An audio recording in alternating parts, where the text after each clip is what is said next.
오늘 우리가 나눌 본문은요, 세례 요한에 대한 말씀입니다. 누가는 1장과 2장에서 요한의 이 출생과 예수님의 출생을 병행하면서 자세하게 기록을 했었죠. 그래서 이 요한의 아버지 사가랴와 엘리사벳의 이야기가 나왔었고, 그리고 예수님의 부모 마리아와 요셉의 이야기가 자세하게 병행되어서 이렇게 나왔었던 거예요. 왜 그랬습니까? 이건 누가의 의도적인 편집 기법입니다. 요한이라고 하는 사람이 예수님에 앞서서 오실 길을 예비해야 되는 사람이기 때문에 그렇게 병행하여서 기록하고 있었던 거죠.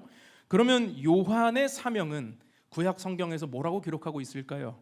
우리 이사야 40장 3절에 보니까 외치는 자의 소리여 이르되 너희는 광야에서 여호와의 길을 예비하라, 사막에서 우리 하나님의 대로를 평탄하게 하라 그랬습니다.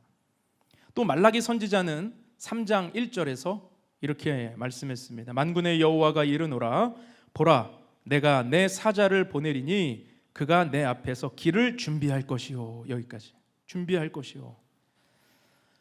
그러니까 세례 요한은 구약의 이사야와 말라기 선지자가 예언한 대로 주님의 오실 길을 예비하는 자로 하나님이 부르셨다라는 거죠.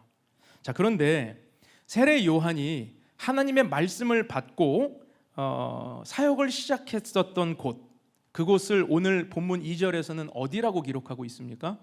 빈들이죠, 빈들. 그런데 요한은 언제부터 빈들이 있었을까요? 누가복음 1장 80절에 보면 그 단서가 나옵니다. 우리 누가복음 1장 80절 말씀도 같이 한번 보겠습니다. 아이가 자라며 심령이 강하여지며 이스라엘에게 나타나는 날까지 빈들에 있으니라. 그러니까 요한은 성장하는 어느 시점에 부모를 떠나 빈들에 나가서 생활했었다라는 것을 알 수 있는 거죠. 근데 여기서 우리는 한 가지 생각해 볼 게 있어요. 여러분, 요한의 집안은 어떤 집안이었죠? 제사장 가문이었습니다. 그래서 대대로 제사장의 역할을 해야 되는 사람들이에요. 아버지 사가랴도 제사장이었습니다. 그러면 요한도 아버지의 직무를 따라 성전에 가서 배워야 되고 제사장의 역할이 무엇인지 교육을 받아야 되는 거예요. 그리고 자기도 제사장이 될 수 있었다는 뜻입니다. 그런데 요한은 이런 뼈대 있는 가문에서 대대로 제사장을 해야 되는 그 집안에서 요한은 어디로 가요? 성전이 아니라 빈들로 갔다는 거예요. 빈들로 갔다는 말은 무엇을 의미하는 것입니까? 요한은 자기가 누릴 수 있는 제사장의 특권을 내려놓고 떠났다라는 거죠. 권리를 포기하고 자신의 권한을 포기하고 빈들로 나갔다라는 것입니다. 왜 이렇게 했을까요? 그가 받은 사명 때문입니다. 그의 인생 가운데 주신 하나님의 소명 때문입니다. 특권을 내려놓을 때 진정한 섬김이 가능하다는 사실을 요한은 붙들었던 거예요. 특권을 내려놓을 때 자신의 사명에 집중하며 하나님의 말씀을 기다릴 수 있다라는 걸 요한은 알았던 것입니다. 그래서 요한은 제사장의 특권을 포기하고 빈들로 나가서 하나님의 때를 기다렸다는 거죠. 여러분, 요한은 빈들에서 철저히 하나님의 시간을 기다렸습니다. 조급해하지 않았습니다. 그는 어릴 때부터 이미 부모로부터 하나님에 대한 소명을 받았던 사람이에요. 주의 오실 길을 예비하는 자다. 그런데 구체적으로 주님의 말씀이 임하기 전까지 그가 30년이라는 시간을 기다리는 거죠. 30년을 기다리고 준비해서 그는 예수님보다 먼저 죽었기 때문에 약 2년 또는 1년 반의 시간 짧게 사역하고 불꽃같이 사역하고 주님의 부르심을 받은 자였습니다. 30년을 준비해서 1년 반을 쓰임 받는다. 얼마나 밀도 있는 쓰임이었겠어요? 얼마나 그 1년 반이 강력한 하나님의 임재가 있었겠습니까? 근데 우리는 삶의 자리에서 반대로 생각할 때가 참 많죠. 한 3년 준비해서 30년 써먹으려고 할 때 있지 않습니까? 여러분, 기다림이라고 하는 것, 하나님이 준비시키시는 그 시간이라고 하는 것은 정말 우리의 삶에 가장 필요할 때, 가장 하나님의 적합한 그때에 우리를 부르신다면 우리의 준비기간과 기다림이 길었어도 하나님의 능력 가운데 완전한 쓰임이 될 수 있다는 거죠. 요한은 우리에게 그것을 보여주고 있습니다. 또 하나 요한은요, 빈들에서 하나님의 말씀이 임하기를 기다렸어요. 그런데 그 기다림의 시간을 요한은 사모하는 시간으로 경험했다는 것입니다. 여러분, 사모함이 없으면 기다릴 수 없습니다. 갈망함이 없으면 기다릴 수 없어요. 하나님의 말씀에 대한 사모함, 하나님이 일으키실 부흥에 대한 그 사모함이 없이는 기다리지 못한다라는 것입니다. 자, 그런데 오늘 요한이요, 회개의 세례를 전파하니까 많은 무리들이 나와왔다라고 기록하고 있죠. 엄청난 인파가 빈들로 광야로 나와왔습니다. 병행구절인 마태복음 3장을 보면 나온 무리들 중에 많은 사두개인, 많은 바리새인들이 있었다고 그래요. 사두개인과 바리새인은 대표적인 종교인들입니다. 근데 그들이 성전이 아니라, 익숙한 곳이 아니라 빈들에 허름한 차림의 요한에게 나와서 세례를 받고자 했다라는 거예요. 왜 이렇게 불편하고 힘든 광야로 가난한 자들만 찾아온 것이 아니라 소위 종교인이라고 하는 자들까지도 요한을 찾아왔던 것입니까? 이것은 무엇을 보여주는 것입니까? 하나님의 말씀이 있는 곳에 하나님의 부흥이 있다, 하나님의 부흥이 일어난다라는 것을 우리에게 보여주죠. 여러분, 하나님의 부흥은 말씀을 받은 자를 통해 오는 것입니다. 하나님의 부흥은 하나님의 때를 기다리고 말씀을 사모하는 자를 통해 오는 것입니다. 당시 요한의 시대는요, 말라기 선지자 이후에 400년 동안 하나님의 말씀이 없었던 침묵의 시간이었습니다. 하나님은 선지자를 보내주지도 않으셨어요. 제사장들이 가슴에 차고 있는 우림과 둠밈이라고 하는 제비 뽑는 그 도구로도 말씀해 주지 않으셨어요. 철저한 하나님의 침묵이 있는 시간이었습니다. 당시의 시대는 어두웠고 민족의 슬픔은 깊었고 요한의 시대는 그 어디에서도 소망을 찾아볼 수 없는 시대였습니다. 그러나 요한은 광야에서, 빈들에서 하나님의 말씀을 기다리며 하나님이 일으키실 부흥을 사모하고 있었다라는 것이죠. 여러분, 오늘날 우리 시대에 정말 필요한 게 있다면 무엇일까요? 경제적인 회복? 어떤 사람들의 일상에 기뻐할 만한 일들, 그런 것이 꼭 와야 될까요? 물론 필요합니다. 그런데 오늘날 시대에 정말 필요한 것은 저는 하나님의 부흥이라고 믿습니다. 하나님의 부흥이 이 땅에 정말 필요한 거예요. 왜 그렇습니까? 오늘날 우리 시대가 악하잖아요. 오늘날 우리 사회가 병들었잖아요. 오늘날 사람들의 마음이 죄로 가득하지 않습니까? 교회에 소망이 있습니까? 교회도 타락하여서 사람들의 지탄의 대상이 되고 있는 이때에 우리에게 필요한 것이 뭐냔 말이죠. 여러분, 그게 하나님의 부흥입니다. 하나님은 성경을 보면 시대마다 가장 악했을 때 하나님의 영적 부흥을 일으켜 주셨습니다. 사무엘을 일으키셨을 때도 이스라엘의 가장 영적 암흑기였어요.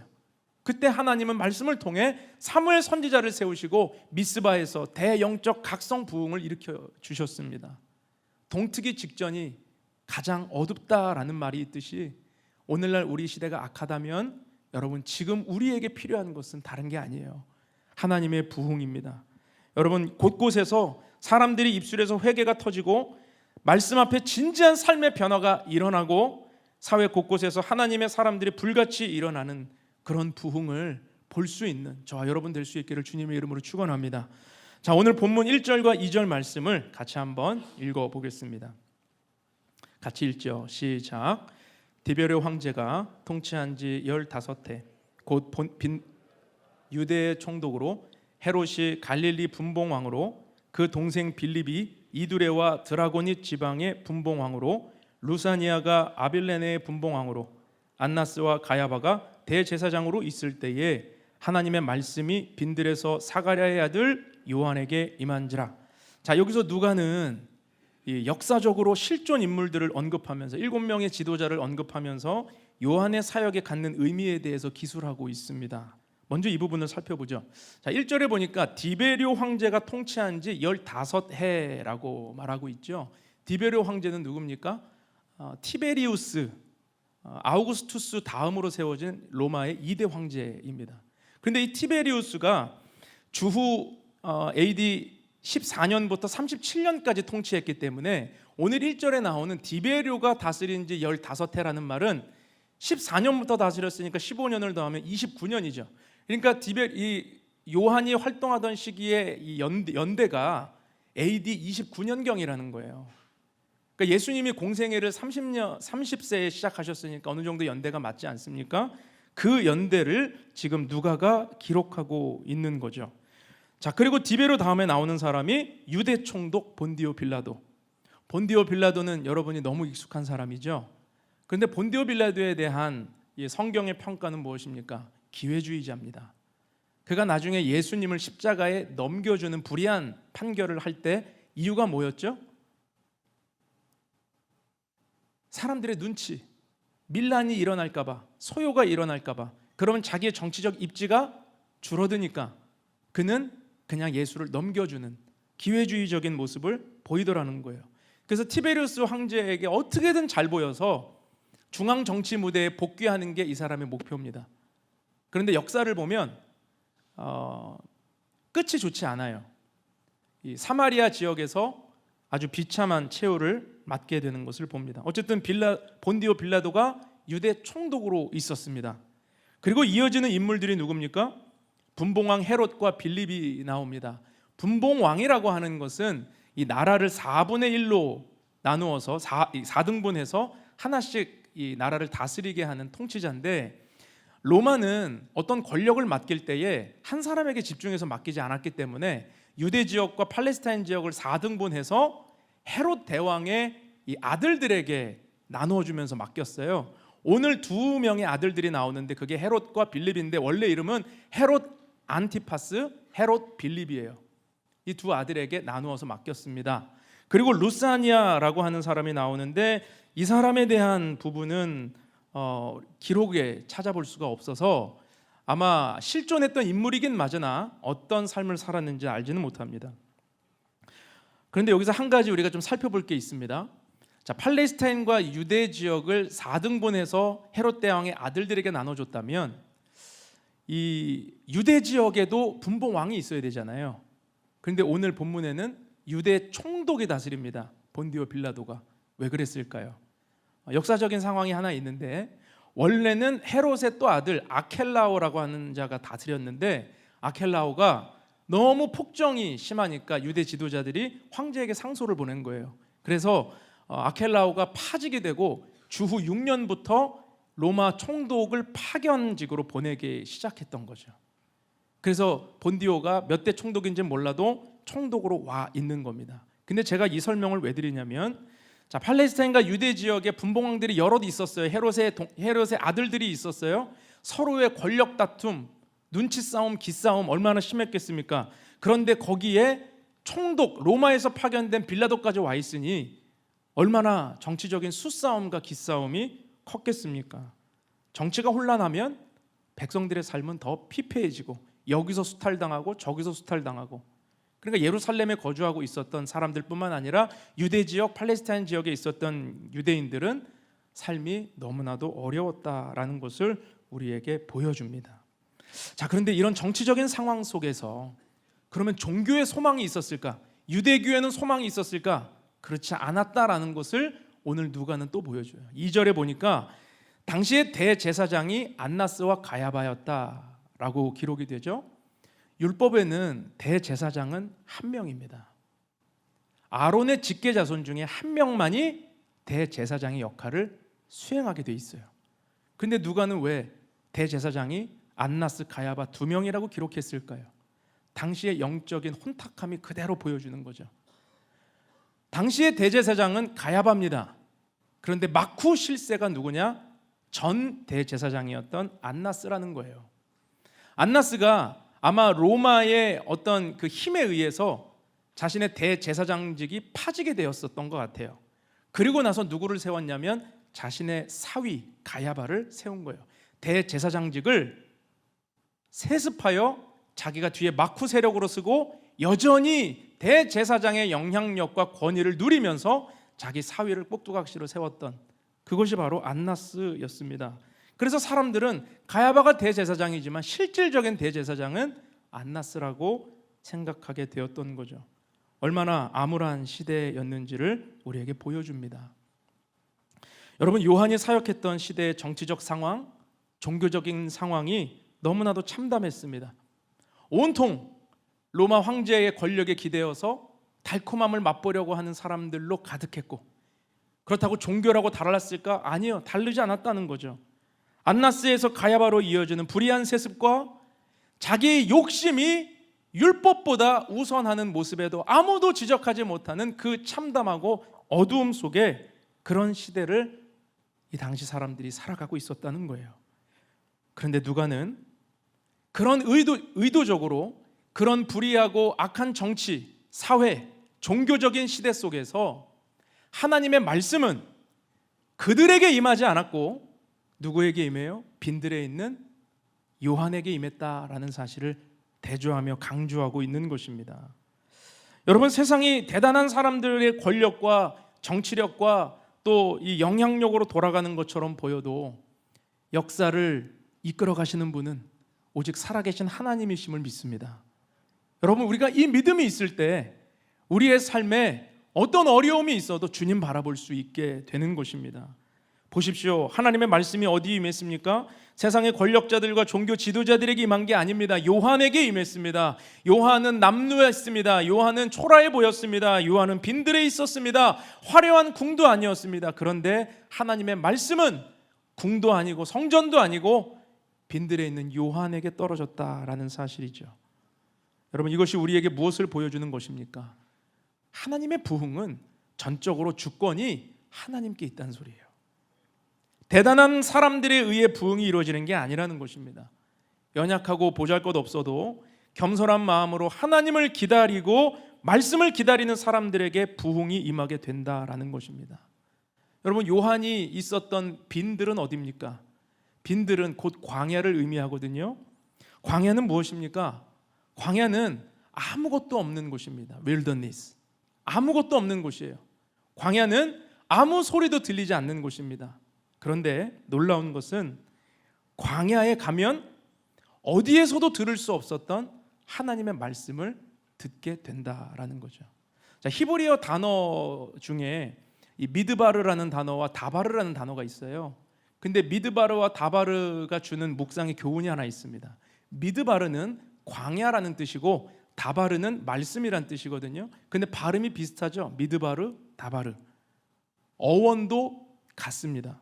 그러니까 이것을 통해 우리는 무엇을 알 수 있냐면, 자, 미드바르에 가면 뭐가 있어요? 다바르가 있다. 광야에 가면 하나님의 말씀이 있다. 이것을 우리에게 보여주죠. 그것을 보여주는 사건이 뭐냐면 신명기예요. 신명기 1장은 1절부터 미드바르와 다바르를 함께 쓰면서 모세의 설교를 기록하고 있습니다. 여러분, 미드바르에 가면 다바르가 있어요. 광야로 가면 말씀이 있어요. 다바르, 그 말씀을 경험하게 된다라는 것입니다. 하나님의 부흥은 요한처럼 자신의 특권을 내려놓고 자발적으로 광야의 시간을 갖는 자에게 임하게 된다라는 것을 요한의 기사가 우리에게 알려주고 있습니다. 저는 새벽 예배 시간이 너무 좋습니다. 저에게 있어서 새벽 예배 시간은 미드바르의 시간이에요. 광야의 시간이에요. 그 시간에 아무도 저를 찾는 사람이 없거든요. 카톡도 안 오죠.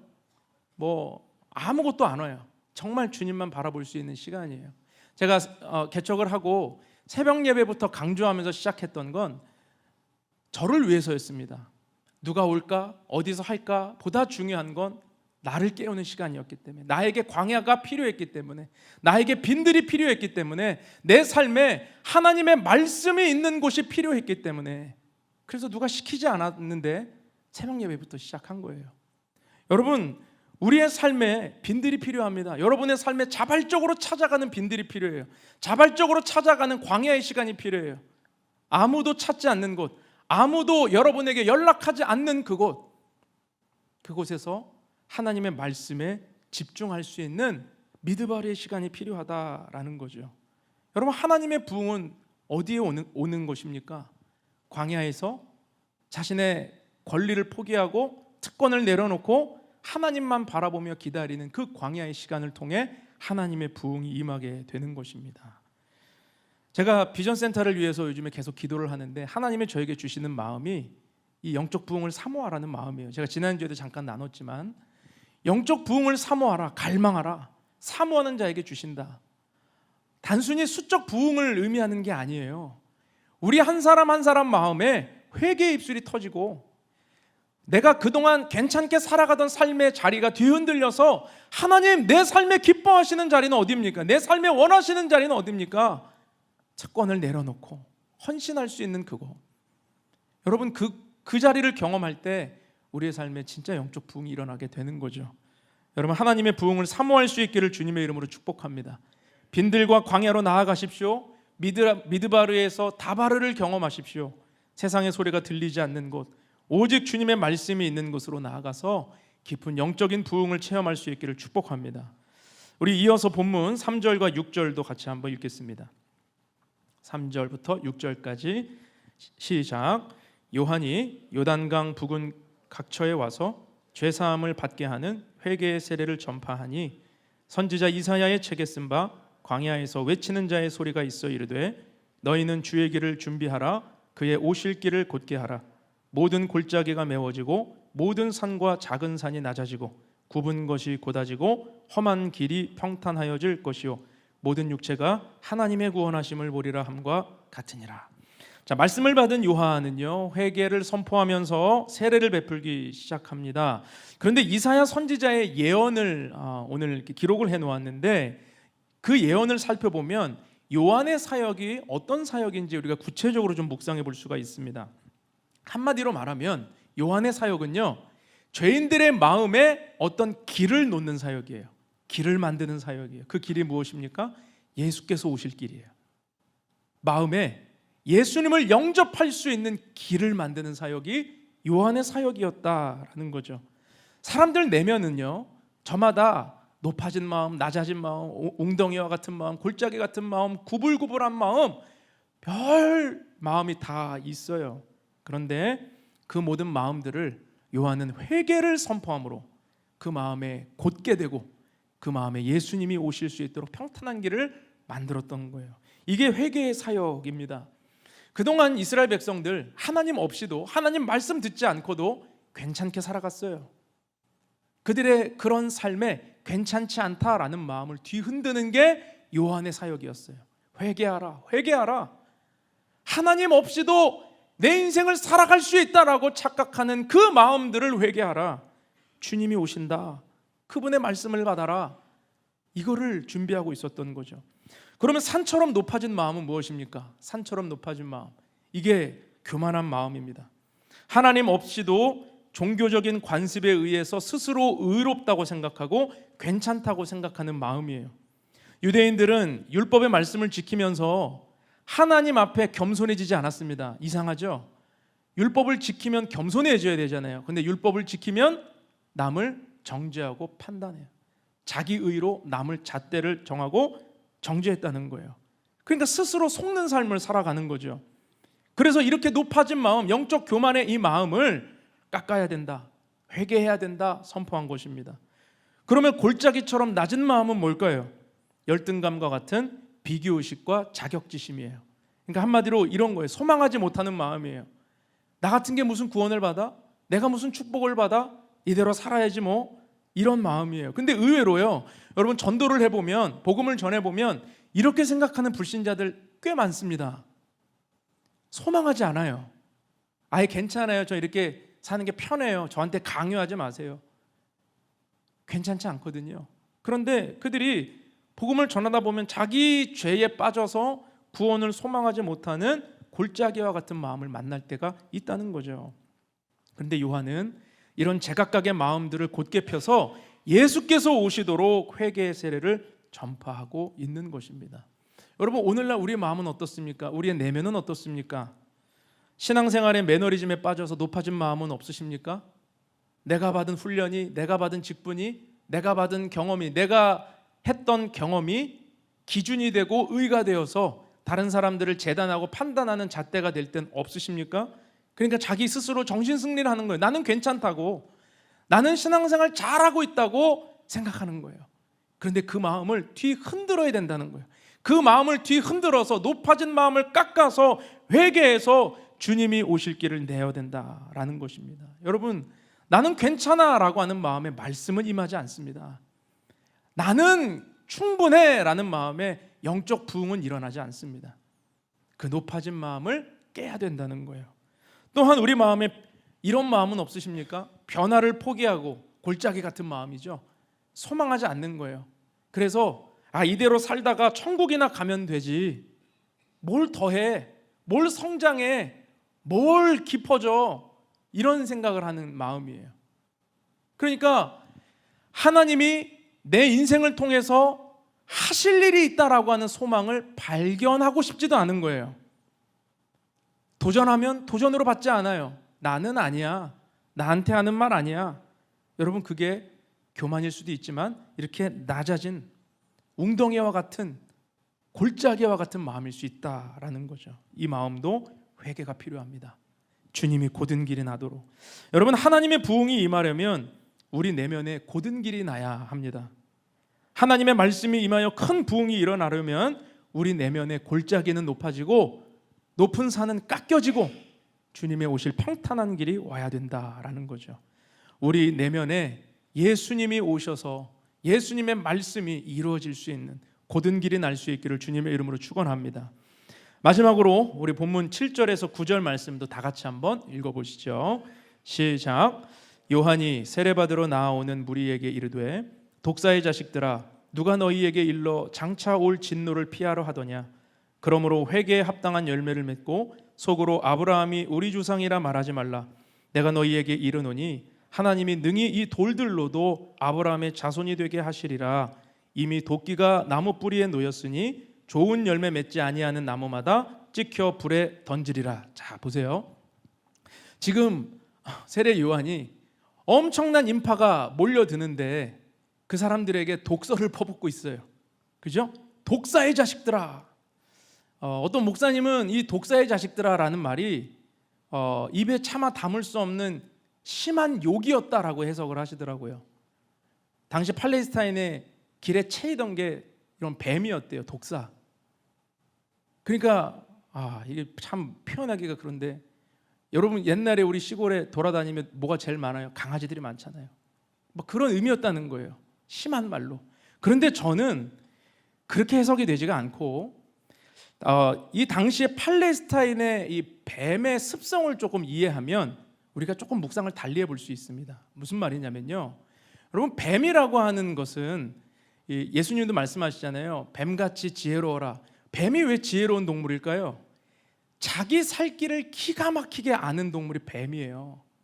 지진이 일어나도 뱀이 제일 먼저 안돼요. 그 전에. 그리고 홍수가 나면 뱀은 다른 동물들, 사람들을 타고 자기가 살려고 올라갑니다. 불이 나도 뱀은 어디선가 툭 튀어나온대요. 본능적으로 자기 살 길을 찾는 거예요. 그래서 뱀처럼 그냥 요리조리, 그 미꾸라지인가요? 뱀처럼 요리조리 막 이렇게 하잖아요. 그거 뱀의 습성. 그러니까 지금 요한이 독사의 자식들아, 뱀의 자식들아 라고 이야기하는 것은 무슨 의미를 담고 있냐면, 하나님에 대해서는 전혀 관심 없으면서 징계만 피하려고 하는 자들, 본질에 대해서는 전혀 무관심하면서 하나님이 가라고 말씀하시는 그 길에 대해서는 외면하면서 당장 내 삶에 어려움만 없으면 된다는 마음, 그 마음으로 세례받으러 나오는 사람들을 향해 독사의 자식들아 이렇게 경고했다라는 거죠. 여러분, 이것이 우리에게 주는 교훈이 무엇입니까? 오늘날 신앙생활 안에서도요, 징계만 피하면 돼, 축복만 받으면 돼, 어려움만 없으면 돼 라는 마음으로 신앙생활하는 사람들이 있다는 거예요. 하나님이 너희는 이렇게 살아야 한다, 내 뜻을 이루어야 된다라고 말씀하심에도 불구하고 그 말씀에 본질적으로 귀닫고 반응하지 않으면서 진노만 피하려고 하는 뱀 같은 모습, 여러분, 우리의 신앙에 이런 모습이 나타날 수 있다라는 것입니다. 요한은 바로 그것을 경고하고 있었던 거예요. 그런데 더 무시무시한 말이 이어지는 게 바로 아브라함의 자손에 대한 이야기입니다. 더 충격적인 메시지가 그들에게 선포되죠. 스스로 아브라함의 자손이라고 자랑하지 마라. 하나님은 이 돌들로도 능히 아브라함의 자손이 되게 하실 수 있다. 여러분, 이 말은요, 유대인들에게 매우 충격적인 선포였습니다. 왜냐하면 그들은 자신들이 혈통적으로 아브라함의 자손이기 때문에 언약 백성이라고 생각을 했거든요. 그래서 율법을 어기고 외식하며 살아가도 마치 인생에 어떤 큰 보험이 하나 들어지는 것처럼 난 괜찮아, 괜찮아 라고 생각했던 사람들이 바로 유대인들이에요. 난 아브라함의 자손이야, 아브라함의 혈통이야, 언약 백성이야, 이렇게 생각했다라는 거죠. 그러나 요한은 이것에 대해 강력하게 경고한 겁니다. 하나님은 이 돌들로도 아브라함의 자손을 만들 수 있다. 여러분, 여기서 우리는 무엇을 보아야 됩니까? 구원은 상속되지 않는다는 거예요. 여러분, 구원은 상속되지 않습니다. 부모의 구원이 자동적으로 나의 구원이 되지 않는 거예요. 배우자의 구원이 나의 구원이 되지 않는 거예요. 더 나아가서 나의 구원이 우리 자녀의 구원으로 이어지지 않는다는 거예요. 믿음의 3대 5대 아무 소용없다는 것이죠. 왜요? 나와 하나님과의 1대1의 믿음 사건이 없이는, 회개의 사건이 없이는, 돌이킴의 사건이 없이는 구원은 없다는 것입니다. 이게 세례 요한이 강력하게 선포했던 믿음의 이야기인 것입니다. 많은 사람들이 회개에 대해서 오해하는 경우가 있습니다. 그 회개가 그냥 울고불고 잘못했어요, 죄에 대해서 고백하는 것만이 회개라고 생각할 때가 있어요. 그러나 성경이 말씀하시는 오늘 요한의 회개에서 우리에게 회개에 합당한 열매를 맺으라 라고 말씀하실 때에 그 회개는 삶의 변화입니다. 내가 가던 길에서 180도 돌려서 하나님의 방향으로 돌아오는 거예요. 내가 이전에 행하던 것을 멈추고 새로운 일을 행하는 거예요. 하나님 기뻐하시는 일에 헌신하는 거예요. 울고불고 입술로만 회개하는 것이 아니라 삶에서 변화로 나타나서 그것이 우리 삶의 열매가 되는 것, 거기까지가 진짜 회개라는 것이죠. 1907년에 평양에서 일어났던 영적 대부흥, 아마 많이 들어보셨을 것입니다. 우리 민족사의 기독교 역사에 굉장히 큰 회개 역사였습니다. 그런데 그때 교회사를 보면요, 평양 대부흥은 회개의 부흥이었어요. 수적 부흥이 아니에요. 회개의 부흥이에요. 그래서 사람들이 자신의 죄를 고백하기 시작했습니다. 오래전에 지은 죄, 누구에게 폭력을 썼던 죄, 불의하게 재물을 편취했던 죄, 불륜을 저질렀던 죄, 속이고 사기쳤던 죄, 살인했던 죄, 심지어 아무도 모르게 수십 년을 잘 살고 있었던 사람이 수십 년 전에 그 은밀한 죄까지도 고백하는 그런 역사가 불같이 일어났었다는 거죠. 그런데 여기서 중요한 것은 그들이 자신의 죄를 회개하는 것만으로 끝나지 않았고 삶의 여러 자리에서 도시가 뒤흔들릴 만큼 합당한 열매를 맺어갔다는 사실입니다. 오래전의 일을 용서를 구하며 찾아가서 무릎을 꿇는 일이 벌어지고 자수하여서 죄값을 스스로 치르기도 하고 돌아서서 불의하게 살던 그 삶을 고치고 하나님이 기뻐하시는 자리로 나오고, 그래서 이때 교회사 기록을 보면요, 평양 시내에 아름다운 미덕, 크리스찬들로 인해 아름다운 미덕이 가득했다라고 기록이 남아져 있어요. 여러분, 하나님의 부흥은 곧 회개의 부흥입니다. 우리의 입술의 고백만이 아니라 우리의 삶의 변화까지 이어지는 고백입니다. 여러분, 우리에게도 이런 부흥이 일어날 수 있길 축복합니다. 말씀을 맺겠습니다. 오늘 세례 요한은요, 우리에게 믿음을 도전합니다. 빈들에서 하나님의 부흥을 사모하며 자신의 특권을 내려놓고 말씀을 기다렸던 세례 요한처럼 오늘 우리도 이 시대에 하나님이 일으키실 부흥을 사모할 수 있기를 주님의 이름으로 축원합니다. 정말 이 시대에 필요한 것은 하나님의 말씀이고 하나님의 부흥이고 회개입니다. 우리의 삶의 변화로 주님 기뻐하시는 믿음의 삶을 살아갈 수 있기를 주님의 이름으로 축원합니다. 함께 기도하겠습니다. 거룩하신 사랑의 하나님 아버지, 주님을 찬양합니다. 오늘 세례 요한의 기사를 보면서 우리의 믿음을 점검하고 돌아보게 하시니 감사합니다. 세례 요한의 시대에 디베로가 황제에 있었고 분봉왕들이 있었고 본디오 빌라도가 있었고 안나스와 가야바가 대제사장으로 있는 불의하고 탐욕스럽고 권력에 기대어 살아가는 악한 시대였지만 하나님의 말씀은 그 세상 권력자, 종교 권력자들에게 임하지 않고 빈들에 있던 요한에게 임했음을 봅니다. 누가 하나님의 말씀을 경험하는가? 빈들에서, 광야에서 하나님을 기다리는 자가 하나님의 부흥을 경험할 수 있다는 사실을 보았습니다. 하나님, 오늘 우리에게도 요한처럼 이 믿음이 있게 하여 주옵소서. 우리 한 사람 한 사람이 이 시대에 부흥을 일으키는 하나님의 사람들이 되게 하여 주옵소서.